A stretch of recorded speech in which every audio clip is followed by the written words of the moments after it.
ನಿಗಮ ಮಂಡಳಿ ನೇಮಕಾತಿ ಕಾಂಗ್ರೆಸ್ನಲ್ಲಿ ಆಂತರಿಕ ಸಂಘರ್ಷ ಎನ್ನುವಂಥ ಮಾತು ಕೇಳಿ ಬರ್ತಾ ಇದೆ. ಬೆಂಬಲಿಗರು ಆಪ್ತರಿಗಾಗಿ ಸಿದ್ದು ಡಿಕೆ ನಡುವೆ ಜಟಾಪಟಿ ಜೋರಾಗಿ ನಡೀತಾ ಇದೆ. ನಿಗಮ ನೇಮಕಾತಿಯಲ್ಲಿ ಗೆದ್ದವರು ಯಾರು, ಸೋತವರು ಯಾರು ಎಂಬ ಪ್ರಶ್ನೆ ಮೂಡ್ತಾ ಇದೆ.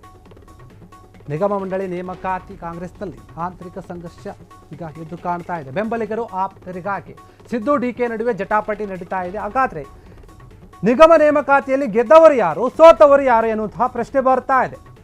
ಹೈಕಮಾಂಡ್ ಫೈನಲ್ ಮಾಡಿದ ಪಟ್ಟಿಯಲ್ಲಿ ಕೈ ಆಡಿಸಿದಂತಹ ಸಿಎಂ ಅಂದ್ರೆ ಕೈ ಆಡಿಸ್ತಾ ಇದ್ದಾರಂತೆ. ಅವರು 7 ಮಂದಿಯನ್ನ ಕೈ ಬಿಟ್ಟು ಹೊಸ ಹೆಸರು ಸೇರಿಸಿದ್ದಾರೆ ಸಿಎಂ.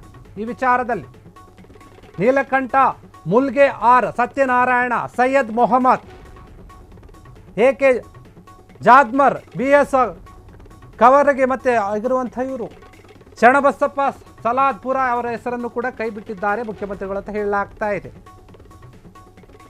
ನಿಕೇತ್ ರಾಜ್ ಮೌರ್ಯಗೆ BMTCಯ ಒಂದು ಸ್ಥಾನ, HD ಗಣೇಶ್ಗೆ ಮೈಸೂರು ಪೇಂಟ್ಸ್ ಅಧ್ಯಕ್ಷರಾಗಿ ನೇಮಕ ಮಾಡಲಾಗಿದೆ. ಮುಖ್ಯಮಂತ್ರಿಗಳ ನಡೆ ಬಗ್ಗೆ ಈಗ ಪಕ್ಷದ ಒಳಗೇನೆ ಚರ್ಚೆ ನಡೀತಾ ಇದೆ. ಇವ್ರು ಮಾಡಿದ್ದು ಸರಿನಾ ತಪ್ಪು ಅಂತ. ನಿಗಮ ಒಂದು ಮಂಡಳಿಯ ನೇಮಕಾತಿಯಿಂದ ಅದರಲ್ಲಿ ಕೆಲವೊಂದು ಜನರನ್ನು ನೇಮಕ ಮಾಡಲಾಗಿದೆ, ಆದರೆ ಪಟ್ಟಿಯಲ್ಲಿ ಇದ್ದವರ ಒಂದು ಹೆಸರು ಚೇಂಜ್ ಆಗಿದೆ ಇದಕ್ಕಾಗಿ ಅವರಲ್ಲೇ ಕೂಡ ಅಸಮಾಧಾನ ವ್ಯಕ್ತವಾಗಿರುವಂಥದ್ದು. ನೇಮಕಾತಿ ಒಂದು ವಿಚಾರದಲ್ಲಿ, ನಿಗಮ ನೇಮಕಾತಿ ವಿಚಾರದಲ್ಲಿ ಬೆಂಬಲಿಗರು ಮತ್ತು ಆಪ್ತರಿಗಾಗಿ ಸಿದ್ದು ಡಿಕೆ ನಡುವೆ ಜೋರಾಗಿ ಫೈಟ್ ನಡೀತಾ ಇದೆ. ಅವರವರಿಗೆ ಬೇಕು, ಅವರಿಗೆ ಸಂಬಂಧಪಟ್ಟವರಿಗೆ ಬೇಕು ಅಂತ. ನಿಗಮ ನೇಮಕಾತಿಯಲ್ಲಿ ಗೆದ್ದೋರು ಯಾರು, ಸೋತೋರು ಯಾರು ಅನ್ನೋಂಥ ಪ್ರಶ್ನೆ ಮೂಡ್ತಾ ಇದೆ.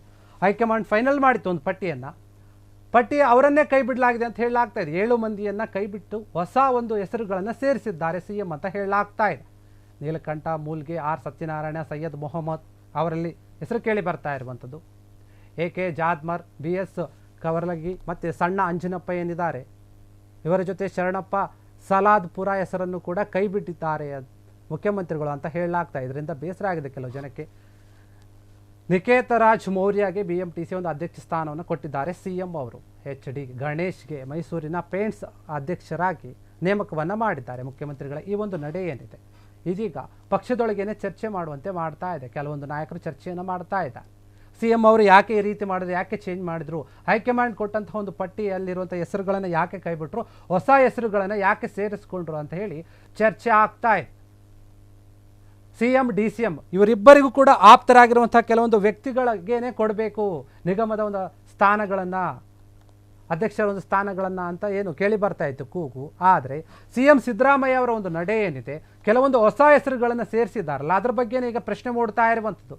ಯಾಕೆ ಈ ರೀತಿಯಾಗಿ ಹೊಸ ಹೆಸರುಗಳನ್ನು ಸೇರಿಸಿದ್ರು, ಯಾಕೆ ಹಳೆ ಹೆಸರುಗಳನ್ನು ಕೈ ಬಿಟ್ಟರು, ಹೈಕಮಾಂಡ್ ಕೊಟ್ಟಂತಹ ಒಂದು ಪಟ್ಟಿಯಲ್ಲಿರುವಂಥ ಹೆಸರುಗಳನ್ನೇ ಯಾಕೆ ಇವರು ತೆಗೆದುಹಾಕಿದ್ರು, ಅವರಿಗೆ ಇಷ್ಟ ಬಂದವ್ರನ್ನ ಯಾಕೆ ಇವರು ಸೇರಿಸ್ಕೊಂಡ್ರು ಅನ್ನುವಂಥ ಒಂದು ಪ್ರಶ್ನೆ ಬರ್ತಾ ಇದೆ. ಈಗ ಇದರಲ್ಲಿ ಯಾರು ಗೆದ್ದರು, ಯಾರು ಸೋತರು, CM DCM ಗೊತ್ತಿಲ್ಲ.